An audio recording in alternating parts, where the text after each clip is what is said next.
semuanya, perkenalkan nama saya Leilani Devina Nastiti, mahasiswi Prodi Pendidikan IPA UNS tahun 2020. Di sini saya akan menjelaskan mengenai materi momentum dan impuls. Nah, sebelumnya perhatikan ilustrasi berikut ini. Pernah nggak kalian memperhatikan orang bermain baseball? Bola baseball yang memiliki massa dan bergerak dengan kecepatan tentu memiliki momentum. Dan ketika memukul bola, gaya akan bekerja pada bola dalam waktu tertentu hingga menghasilkan gaya impulsif. Dalam ilmu fisika, momentum didefinisikan sebagai besaran yang dimiliki oleh benda yang bergerak. Besarnya momentum akan bergantung kepada massa dan kecepatan benda tersebut. Secara sistematis, momentum dapat dituliskan sebagai P sama dengan M dikali V. Dengan P adalah momentum, M adalah massa, dan V adalah kecepatan benda. Nah, mari perhatikan contoh soal berikut ini. Diketahui di sebuah soal, kereta bermassa M1 5 kg bergerak dengan kecepatan V1 3 meter per second.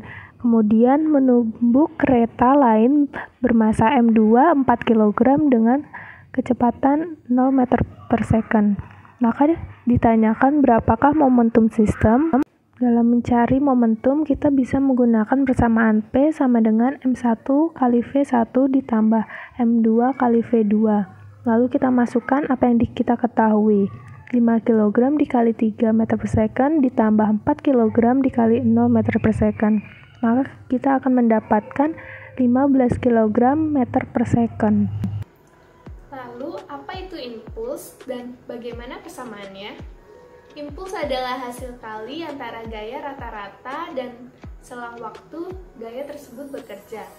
Secara matematis, impuls dapat dituliskan sebagai I sama dengan F dikali delta T. Perkalian F dengan kali delta T menghasilkan impuls dalam satuan ns. Setelah kita membahas momentum dan impuls, apakah ada hubungan di antara keduanya? Tentu saja ada. Ketika saya menangkap kardus bermassa M yang bergerak ke arah saya dengan kecepatan V0, kemudian saya melempar kembali kardus dengan memberikan gaya dalam selang waktu tertentu, maka kardus tersebut akan bergerak kembali dengan kecepatan akhir sebesar Vt. Melalui peristiwa barusan, ketika saya mengalihkan besar gaya dengan selang waktu ketika saya melempar, hasilnya akan sama dengan massa dikali perubahan kecepatan. Karena ini masih ada hubungannya dengan persamaan dalam hukum Newton yang kedua. Nah, perhatikan contoh soal berikut ini. Diketahui di sebuah soal, bola ditendang hingga melambung dengan kecepatan 50 meter per second.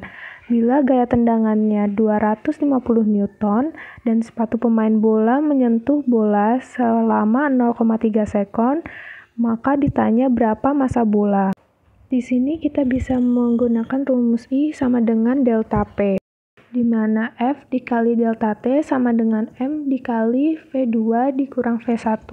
Maka kita masukkan menjadi 250 dikali 0,3 sama dengan M dikali 50 dikurang 0. Kemudian kita mendapat 75 sama dengan 50 dikali M. Maka M sama dengan 1,5 kg. Dengan kata lain, impuls sama dengan perubahan momentum. Berbicara mengenai penerapan momentum dan impuls dalam kehidupan kita sehari-hari, ternyata banyak sekali peristiwa-peristiwa yang memanfaatkan konsep momentum dan impuls. Contohnya, salah satunya, ketika kecil pasti kita pernah memainkan kelereng. Nah, seperti ini, ketika kita memainkan kelereng dan dengan menyentilnya, kelereng yang memiliki massa ini akan melaju dengan kecepatan tertentu menuju kelereng satunya. Dan ini merupakan salah satu konsep momentum, di mana ketika kita menghitung momentum, kita akan mengalihkan massa Contohnya masa kelereng ini dengan kecepatan dari kelereng ini. Seperti itu.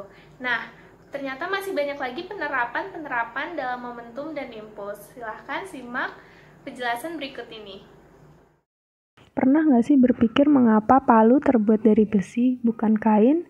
Ya, karena besi sifatnya keras, kuat, dan dapat memberikan gaya yang besar. Ketika gaya impulsnya besar, maka waktu untuk memalu lebih singkat, efisien, dan paku menancap lebih dalam. Pernah melihat pertandingan karateka? Jika kalian memperhatikan karateka setelah memukul lawannya dengan cepat akan menarik tangannya. Ini dilakukan agar waktu sentuh antara tangan dan bagian tubuh musuh relatif singkat.